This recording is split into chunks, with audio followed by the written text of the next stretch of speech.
Alright, gather around children, let me tell you the story of old Enye. You see, this was back in 2010, SJC Edison, the format that defined what we are currently playing right now. And this guy named Enye took his Machina Gadget deck to a top 16 finish, which is very impressive at a tournament that at the time was the biggest Yu-Gi-Oh tournament ever, over 2,000 players. And yeah, this was 44 cards. He played a lot of interesting choices back then, but deck building as a whole was very different from what you'll see in modern Edison. But he was able to repeat that success this past weekend in Moreno Valley using none other than the same Gadget deck, except he has made a couple changes, but the concept is still there. He stuck to 44 cards, which I find to be absolutely amazing.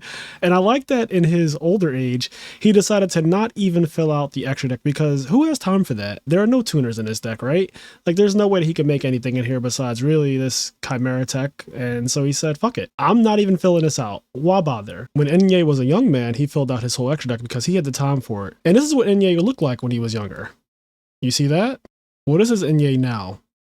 So yeah, Enye ain't got time to be wasting on filling out extra deck when you don't even have the fucking ability to summon any of that shit. So who has time? Not Enye. But I actually think this list is pretty solid. Like, Ultimate Offering and Gadgets is definitely the right way to go. That card just breaks the game. And after playing against that Gemini deck in the finals of the Giant card at RBET Moreno Valley, I have a lot of respect for Ultimate Offering. There's only a few decks that can get away with it. But Zombies, Geminis, and Gadgets are basically the ones that really push this card over the edge. And then I think Solidarity solves a lot of problems for Gadgets because they're not real monsters at their normal stats. They're just memes that are annoying. You know how you get an annoying meme from your friend? Like, they text you something that they find funny, but you don't really find it funny. So you just kind of put like an LOL or a haha on it, but you really didn't even laugh. That's how I feel about when people summon Gadgets. Just regular ass Gadgets. It's so boring, but not Enye. He said, I'm going to give him a Solidarity and make them all fucking huge. We're talking 2,200, 2,100, 2,000 attack. Yeah, sure, you can bottomless them because of Solidarity, but who cares? They're all pluses anyway. And then he's got the main deck Rivalry, despite the fact that this card doesn't actually work. But you know, who cares, right? Like, sure, your opponent can still bring back Treeborn Frog and tribute it for Caius, or flip a Raikou and tribute it for Caius, or do literally anything they want to do because this card just doesn't even function in Edison format for some reason. But still, it's in the deck, and it got him to top 16. And I ain't mad at it. I like the one copy of Needle Sealing. If you watch round 1 of RBET Moreno Valley, you will have seen that I got caught by a nasty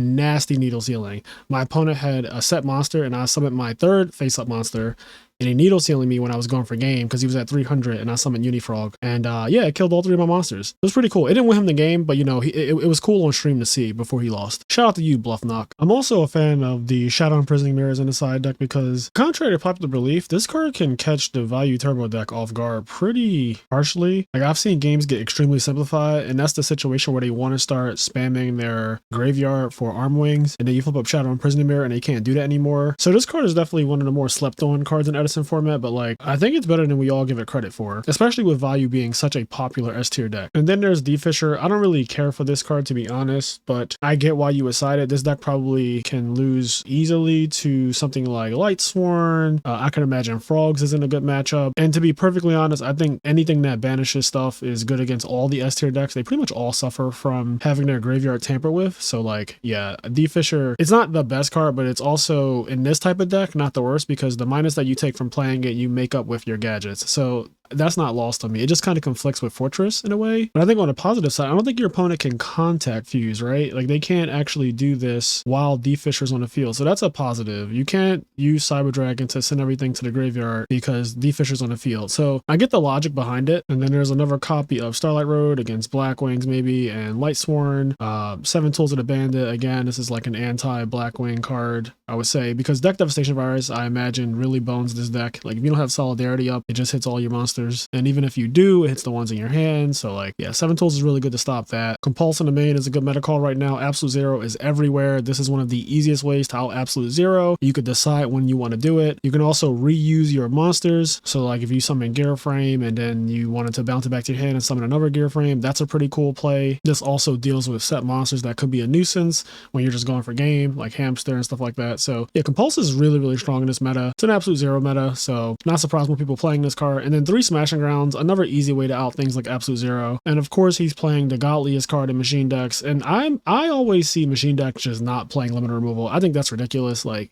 if I'm going to play shitty machines, I'm playing limiter, okay? There's no way I'm not playing the one reason you should be even touching this kind of deck. Like, what are we talking about here, right? Like, limiter is insane. Just trying to steal some wins real quick, not trying to duel. I'll leave that to the fairy players who pride themselves on thinking extra hard for no fucking benefit. I'm just trying to win. But yeah, I think we'll do an episode of like Mastering the People or something, me and Stango, with this Gadget deck, just to test it out on DB against a couple randoms. Should be fun. I'm a big fan of Gadgets. I actually played it at Edison. I talk about this all the time, but I got like 34th place at SJC Edison, so I missed top cut by like 2 or 3 spots. So it always has a special place in my heart. And another fun fact is that I did play 45 cards because the logic was if you play 9 gadgets and you play 45 cards, there should be 1 gadget in every 5 cards of your deck. Just the way the math works. 9 times 5 is 45. So it helps with you know, opening a gadget, because this deck loses when it doesn't, but it also loses when it opens too many. So 45 cards is kind of to spread it out a bit. But yeah, it's actually not as bad as we all think. I think we all give gadgets kind of shit because Modern Edison has just gotten so much more refined than what we're all used to back in the day. But anyways, guys, all right, let me know what you think about this deck at top. I think it's pretty cool. 200 person in real life tournament. Getting top 16 is no easy feat. And yeah, I will catch you all in the next one. Peace.